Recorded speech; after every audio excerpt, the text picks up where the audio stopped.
All right. Good morning. We're live here on the East Coast, and we're at D. Thomas Fine Miniatures. I'm going to swing this around. Hello, Andrea. I see a Crawford who's just joined, and I'm going to say hello from D. Thomas Fine Miniatures right here in the historic Hudson Valley. Excited that you are joining us for a live small talk, which of course will be put up on our YouTube for those of you who can't join us live. But the good news is that we actually the gallery with us today is Thomas Doyle.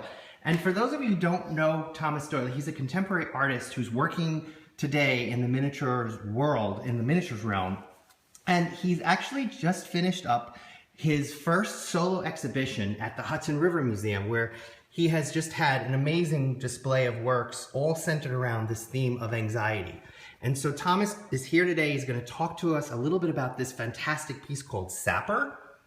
And right now, it's perfect because he's here going to tell us a little bit about the piece and a little bit about the exhibition that is just finished, and just a little bit more about this piece that's going to be actually here on display through June, July in the Hudson Valley. So thank you for joining us today, Thomas, and please tell us a little bit more about your work. My pleasure. Thanks for having me.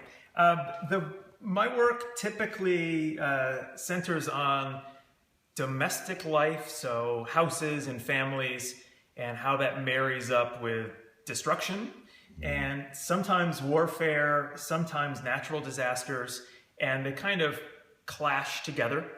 And the effect is often very surreal. So you end up with these sort of dreamlike images of things that should not be together in the same realm. So the show that just closed at the Hudson River Museum was called If the Creek Don't Rise, and it brought together 15 of my works from over the last decade. And some of them were, most of them were houses under duress, so houses flying through the air or underwater or collapsing, falling into sinkholes. The work that I have here at the shop is this piece, as Darren mentioned, called Sapper. And as you can see there, it is a home, and the home in front of the house, there's sort of a World War I style trench, and soldiers have carved out this trench where the children are still playing in the driveway. I'm actually going to turn it around. Yeah, what's really cool about this piece is it's actually got more than one side to it, and more than one thing is happening. And so what's amazing is what's also happening on the other side. Right. So my works are typically, majority of them are done in 3 dimensions and meant to be viewed on pedestals, and you can walk around them. But we really like the idea of embedding this one in the wall to kind of heighten the domestic sense. So what we did was we carved a little hole down here at the bottom and put it on a turntable. So viewers are able to see what's going on in the back as well. And so what is happening in the back here? Well, if you can just tell us a little bit about your thinking behind, how you created that, or what you created there. Sure. So there's a story in the front, obviously, which is the soldiers are gathered and there are the 2 boys in the driveway. In the back, I often like a hint of domestic discord. So what you see there is there's a woman, she's holding a small child, and she is heading back into the house. But in the foreground, facing her, and she has her back to him, there is a man holding a shovel. Some people read that as very ominous, as if he's threatening her. I think of it as a link to what's happening in the front. So while the soldiers have dug a trench, he's standing there. He's not a soldier. He appears to be the husband, but he's also holding a shovel, which kind of, I thought it was a nice job of linking the 2 sides of the house and bringing the mother and father into the story. Excellent, excellent, cool. So you were just featured in the New York Times in the style section this past Sunday, which was great. Congratulations.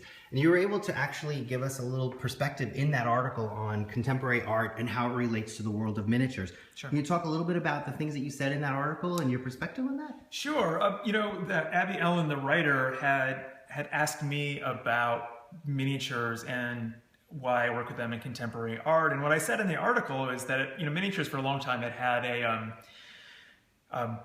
had a sense of, I think I said something like grandpa in the basement with a model train set, or grandmother with her dollhouse, and that seems to be really changing. A lot of contemporary artists are working with miniatures now, and I think it's for a couple reasons. One is that it helps artists tell stories and get to things that other media might not as easily, and that's why I gravitated toward it 12, 13 years ago. But also the idea of something crafted, the explosion of Etsy, the explosion of maker fairs and those types of things. People really want to hold something and they want to make things.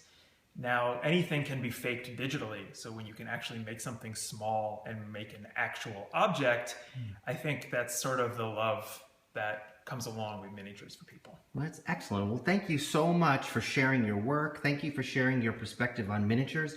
And I just wanted to say again, thank you. And for the Valley area, please feel free to come and join us. We're at 579 Warburton Avenue, Hastings-on-Hudson, and come see this fabulous work and come visit us at the shop. And happy miniature making. Take care, everybody. Have a great day.